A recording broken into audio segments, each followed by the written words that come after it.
So is it possible? Could we see the sort of scenes that we saw in Oldham 6 years ago happening here in Bolton? After all, the two towns are very similar in terms of their cultural mix. Well, perhaps part of the answer to that question lies with the people of Bolton themselves. Yeah, it's a great place to live. The community's quite tight. All the faiths, they mix quite well. Everyone knows each other quite well, so it's good. You don't really see that much racism or anything going around the town centre, and we always celebrate different religions and that. So, Are you happy living here? Yes, I am. Yeah. You've been made welcome. Yeah. Do people get along?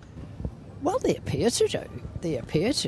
I don't see any aggro. No, I think they're very easygoing down here. Yeah. You know, I've no problem with people, religion, Muslims, whatever. If somebody's okay with me, I'm all right with them. End of story. So generally a positive response from people here in Bolton. But what Bolton Council is now doing, as part of a bid to head off any potential trouble, is to bring in a man who was part of the post-Oldham riots investigations, Professor Ted Cantle, to find out if there is anything that they should be doing here in Bolton. Well, there are a number of tensions within any community, and Bolton's no exception. Racial tensions? Well, tensions between different groups. Some of those are on ethnic lines or on faith lines. Some of them are intergenerational as well. They are real tensions on the ground. And if they're not addressed, if they're allowed to fester, then obviously there is a danger that they could develop into some form of conflict. We've no evidence of that at the moment, but it is something which Bolton needs to think about for the future. I think Bolton has a good record on race relations. It's put a lot of investment into this area. There's a lot of understanding of the issues, but it now needs to look to the future. It needs to think more about how the community is changing, how it's becoming more diverse. That all has impacts on housing, education and employment. So if it wants to stay in a leading position, and it does, it obviously needs to look to the future. What was your brief from Bolton Council? What were they saying to you? I think Bolton felt that they'd done pretty well over the years, but they wanted to check out that there were no lurking problems which they hadn't anticipated, and most of all they wanted to think about the future. How was this issue going to change over the next few years, and they wanted some advice and guidance about what others were doing and how they might change. You talked about stakeholder groups, but what were the ordinary people of Bolton saying to you? Well, there's different views from the ordinary people in Bolton. Bolton themselves carry out surveys of people across the town, and they're fairly positive. I have to say that some of the focus groups that we undertook in some of the more disadvantaged and disaffected parts of the community were a lot more negative and felt challenged by the change and by the speed of change. So they were a lot more apprehensive about it. Okay. Is it your view that if Oldham had done the sort of things that Bolton is now doing, that perhaps the Oldham riots could have been avoided?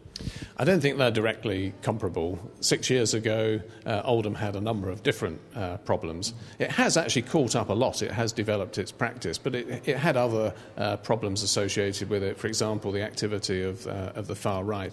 But I think Bolton is in a very different position. It has had a good number of years of working on community relations, and I think has a much more positive feel than Oldham did 6 years ago. But Oldham has caught up a lot.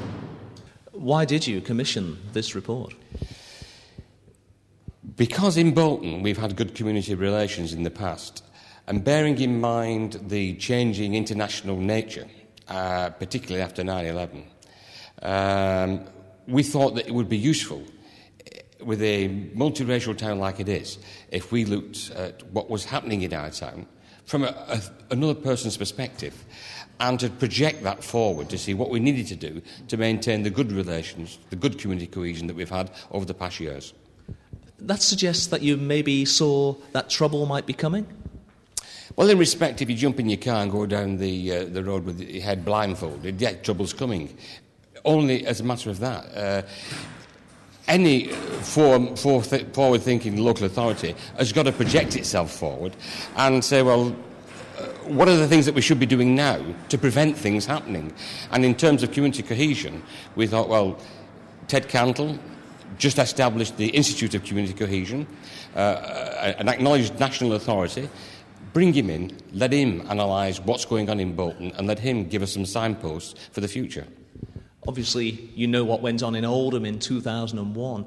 How much was the Oldham experience an influence on your decision to do this?